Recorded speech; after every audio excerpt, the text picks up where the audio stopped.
ನಿಮ್ಮ ಚಾನಲ್ಗೆ ಸ್ವಾಗತ. ಇವತ್ತು ನಾನು ಕೆಂಪು ಚಟ್ನಿ ಯಾವ ರೀತಿ ಮಾಡೋದು ನೋಡೋಣ ಬನ್ನಿ ಫ್ರೆಂಡ್. ಹೋಟ್ಲು ಸ್ಟೈಲಲ್ಲಿ ಯಾವ ರೀತಿ ಮಾಡೋಣ ಅನ್ನೋದು ಹೇಳ್ಕೊಂಡು ಕೊಡ್ತೀನಿ ಬನ್ನಿ ಫ್ರೆಂಡ್. ಕೆಂಪು ಚಟ್ನಿ ಮಾಡ್ತಾಯಿದ್ದೀನಿ. ಕೆಂಪು ಚಟ್ನಿಗೆ ಏನು ಬೇಕಾದರೂ ಹೇಳ್ತೀನಿ. ಇವಾಗ ಮೆಣಸಿನ್ಕಾಯಿ ಒಂದು 4 ಮೆಣಸಿನ್ಕಾಯಿ ತೊಗೊಂಡಿನಿ, ಖಾರದ ಮೆಣಸಿನ್ಕಾಯಿ. ಗುಂಟೂರು ಮೆಣಸಿನ್ಕಾಯಿ ಒಂದು 4 ತೊಗೊಂಡಿದ್ದೀನಿ. ಒಂದು ಸ್ವಲ್ಪ ಎಣ್ಣೆ ಹಾಕ್ಕೊಳ್ಳಿ, ಸಾಕು. ಒಂದು ಸ್ವಲ್ಪ ಹಾಕ್ಕೊಂಡು ಸ್ವಲ್ಪ ರೋಸ್ಟ್ ಮಾಡ್ಕೋಬೇಕು.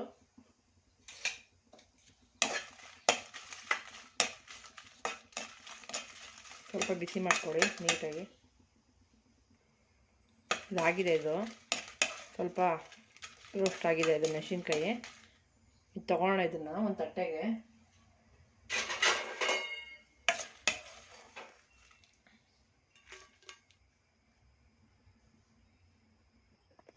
ನೋಡಿ, ಇದಕ್ಕೆ ಕಾಯಿ ಹಾಕ್ತಾಯಿದ್ದೀನಿ, ತೆಂಗಿನಕಾಯಿ.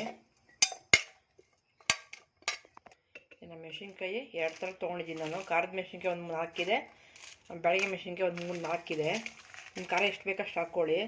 ಆಮೇಲೆ ನಾನು ಹುಣ್ಸೆಹಣ್ಣು ತೊಗೊಂಡಿದ್ದೀನಿ ಒಂದು ಸ್ವಲ್ಪ ಗೋಲಿಗೆ ಹತ್ರದ್ದು. ಮತ್ತು ಪುದೀನ ಹಾಕ್ತಾಯಿದ್ದೀನಿ 2 ಇಂಚು. ನೋಡಿ, ಶುಂಠಿ ಇಷ್ಟು ಹಾಕ್ತಾಯಿದ್ದೀನಿ.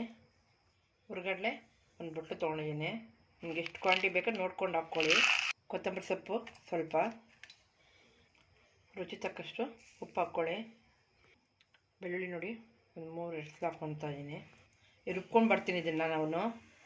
ನೋಡಿ, ಇದು ಆಗಿದೆ, ಇದು ನೋಡಿ ಆಗಿದೆ. ಇದಕ್ಕೆ ನಾನು ಇವಾಗ ಇದನ್ನು ಸರ್ವ್ ಮಾಡ್ಕೊತೀನಿ. ಒಂದು ಬಟ್ಲಿಗೆ ಹಾಕ್ಕೊತೀನಿ.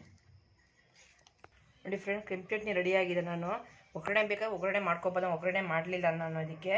ಈ ಹೋಟ್ಲೆಲ್ಲ ಕೊಡ್ತಾರೆ ಫ್ರೆಂಡ್, ಆ ರೀತಿ ಇರುತ್ತೆ. ನೀವು ಒಂದ್ಸರಿ ಟ್ರೈ ಮಾಡಿ ಲೈಕ್ ಮಾಡಿ ಫ್ರೆಂಡ್. ನನ್ನ ಚಾನಲ್ಗೆ ಸಬ್ಸ್ಕ್ರೈಬ್ ಆಗಿ ಫ್ರೆಂಡ್.